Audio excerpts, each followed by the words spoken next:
안녕하십니까. 순천 성경침례교회 박인기 목사입니다. 오늘은 선한 사마리아인과 누가 우리의 이웃인가에 대해서 말씀드리겠습니다. 많은 신학자들과 목사들이 선한 사마리아인의 비유를 가르치면서 말만 하지 말고 사랑을 실천하는 사람이 되라고 권면하기도 하고, 어떤 목사들은 선한 사마리아인처럼 나보다 다른 사람을 먼저 생각하는 진짜 이웃이 되라고 강론하기도 합니다. 그래서 많은 교인들이 자신도 선한 사마리아인처럼 사람들에게 좋은 이웃이 되고자 마음을 정하기도 하고, 실제로 선한 사마리아인처럼 이웃에게 극진한 선행을 베푸는 사람들도 있습니다. 그러나 선한 사마리아인의 비유는 단순히 이웃에게 선행을 베푸는 것만을 말씀하신 것이 아니라 영원한 생명과 연관이 있고, 진정한 우리의 이웃이 누구인가에 대한 교리가 있고 그것을 배워야 합니다. 그러면 이 선한 사마리아인의 비유가 시작되는 누가복음 10장 25절을 먼저 보겠습니다. 그런데 보라, 한 율법사가 일어서서 주를 시험하여 말씀드리기를, 선생님, 내가 영생을 상속받으려면 어떻게 하여야 하리까? 라고 하니 했는데, 이 율법사는 자신이 영생을 상속받는 것에 대해서 예수님을 시험하려고 질문을 한 것입니다. 이에 대해 예수님께서는 율법에는 무엇이라고 기록되어 있으며 너는 어떻게 읽느냐라고 물으셨고, 율법사는 너는 내 마음을 다하고 혼을 다하고 힘을 다하고 생각을 다하여 주 너의 하나님을 사랑하라, 또 내 이웃을 내 자신과 같이 사랑하라고 하였나이다 라고 답변했습니다. 그의 말은 전적으로 옳았고, 예수님께서도 그에게 내가 옳게 대답하였도다, 이것을 행하라, 그러면 내가 살리라고 말씀하셨습니다. 여기까지는 큰 문제가 없었지만 그 율법사는 문제가 있는 사람이었습니다. 누가복음 10장 29절을 보면, 그러나 그는 자신을 의롭다고 주장하고 싶어서 예수께 말씀드리기를, 그런데 누가 나의 이웃이니까? 라고 했는데, 그 율법사는 자기가 말한 대로 하나님을 사랑하지도 않고 이웃을 사랑하지도 않는 사람이었습니다.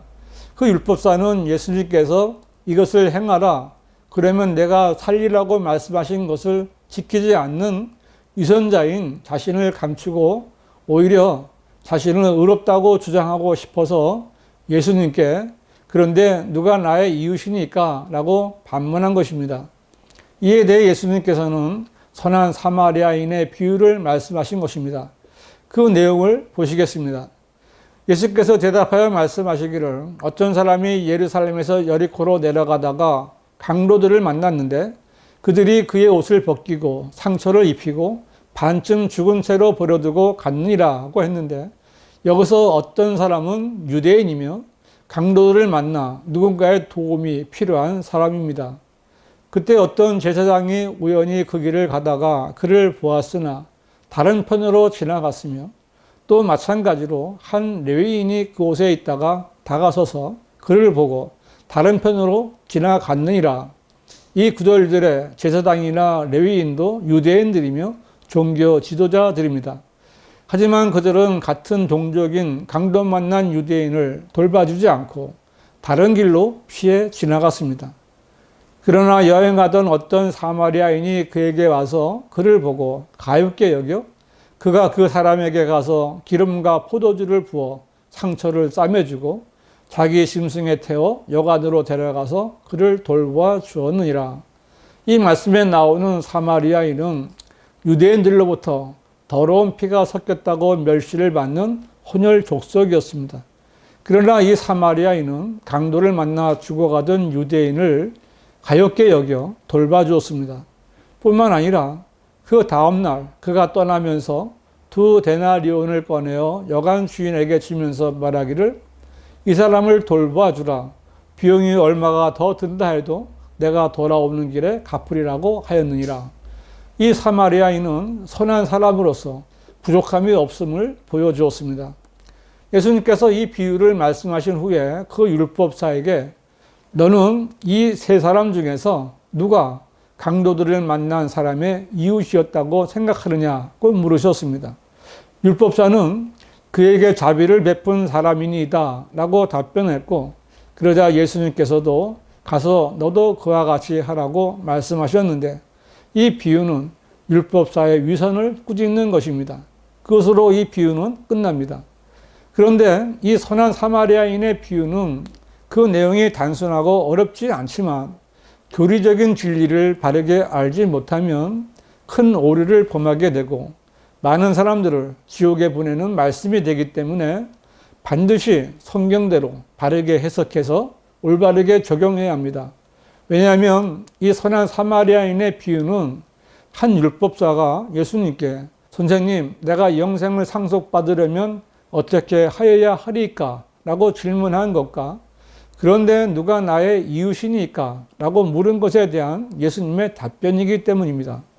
다시 말해서 이 선한 사마리아인의 비유는 예수님께서 초림하셨을 당시에 율법을 가르치고 지켜야 하는 한 유대인 율법사에게 그가 어떻게 행하면 영생을 상속받을 수 있는가에 대해서 말씀하신 것이지 지금 시대의 교회들이나 교인들에게 말씀하신 것이 아니라는 것을 분명히 구분해야 합니다. 만일 이 선한 사마리아인의 비유를 이 시대의 교회와 교인들에게 적용하여 가난하고 소외된 이웃을 섬기고 돌보는 진짜 이웃이 되어야 한다고 가르치면 잘못된 것입니다. 가서 너도 그와 같이 하라는 주님의 말씀에 순종한다면서 소외된 이웃을 돌보는 사회봉사나 구제활동이 교회의 사역이나 목표가 된다면 잘못된 길을 가는 것입니다. 왜냐하면 그런 선한 행위들은 이 시대에 영생을 얻는 방법이 아니기 때문입니다. 그런데 많은 교회의 목사들과 교인들은 자신들이 선한 사마리아인이 되어 가난한 사람들을 찾아가서 도와주는 구제와 사회에서 소외된 이웃을 돌봐주는 것을 좋아합니다. 왜냐하면 사람들의 눈에 띄는 선한 일을 하고 세상에서 인정받는 것을 좋아하기 때문입니다. 선행을 하나님의 일로 여기는 교인들은 구제와 봉사라는 눈에 보이는 성과에 만족하고 소외된 이웃에게 선한 사마리아인의 역할을 했다는 생각에 스스로 만족을 누리려는 것입니다. 혹시라도 여러분 가운데 나의 선행이 내가 구원받는 것에 조금이라도 도움이 될 것이라고 믿고 살다가 죽는다면 그 사람은 지옥에서 깨어나게 될 것입니다. 예수님의 십자가 이후인 지금은 아무리 계명을 지키고 선한 사마리아인처럼 소외된 이웃을 자기 몸처럼 사랑하고 돌봐준다고 해서 영생을 얻는 시대가 아닙니다. 성경을 읽으면서 율법 시대, 교회 시대, 대한랑 시대를 올바로 구분하지 않으면 혼란스럽기 때문에 구원받기도 힘들고 구원의 확신에 이를 수도 없습니다. 지금은 선한 행위로 구원받는 시대가 아니라 주 예수 그리스도를 믿고 구주로 영접하면 구원받는 은혜 시대입니다. 이제는 누가 나의 이웃이니까? 라고 묻는 물음에 대한 답을 말씀드리겠습니다. 성경에는 이웃이라는 단어가 많이 나오는데 시대마다 이웃에 대한 개념이 다릅니다. 이웃에 대한 첫 번째 개념은 말 그대로 주변에 있는 사람들입니다. 이스라엘 자손들이 이집트에서 노예 생활을 할 때 그들의 이웃에는 이집트인들도 포함되어 있었습니다. 이웃에 대한 두 번째 개념은 이스라엘 자손들입니다. 하나님께서 모세를 통해 이스라엘 백성들에게 주신 10계명 가운데 9번째 계명은 너는 내 이웃에 대하여 거짓 증거하지 말지니라입니다. 여기서 이웃은 이스라엘 자손들입니다. 레위기 19장 18절은 너는 복수하지 말며 내 백성의 자손에 대하여 원망을 품지 말고 너는 내 이웃을 내 자신과 같이 사랑할지니라 나는 주니라고 말씀합니다. 예수님께서도 이 말씀을 인용하셔서 이스라엘 사람, 즉 유대인들에게 둘째는 이와 같으니 내 이웃을 내 자신과 같이 사랑하라고 말씀하셨습니다. 성경은 유대인들이 모두 한 형제들이며 또한 이웃이라고 말씀합니다. 이웃에 대한 세 번째 개념은 신약 교회 시대에 구원받은 그리스도인들입니다. 에베소서 4장 25절은 그러므로 거짓을 버리고 각자 자기의 이웃과 더불어 진리를 말하라. 이는 우리가 서로 지체이기 때문이라고 했는데, 이 구절은 그리스도인의 이웃이 누구인가를 입증하는 말씀입니다. 그리스도인의 이웃은 구원받아서 그리스도의 한 몸 안에 들어간 성도들입니다. 그들은 한 지체이며 서로 동일한 관심을 가지고 진리를 말하는 성도들이며 하나님의 자녀들입니다. 그러나 구원받지 못한 사람들은 그리스도인의 이웃이 될 수 없습니다.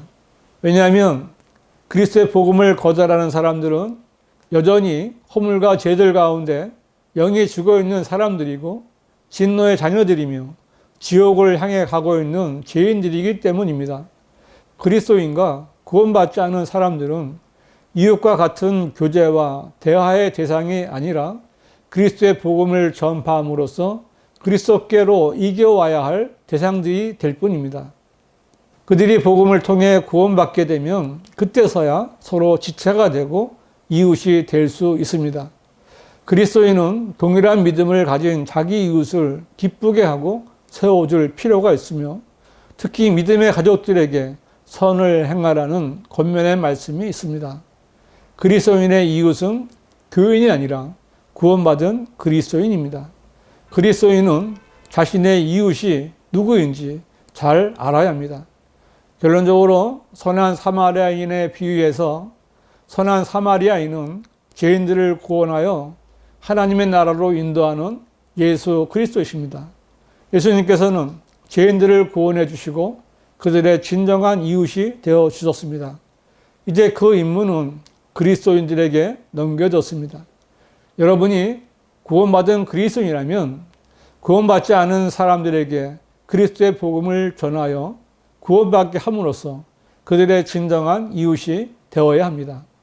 복음을 전하지 않고 물질적인 도움을 주는 구제나 봉사 같은 선행만으로는 구원받지 못한 사람들을 이웃으로 만들 수 없으며 그것은 하나님의 방법도 아닙니다.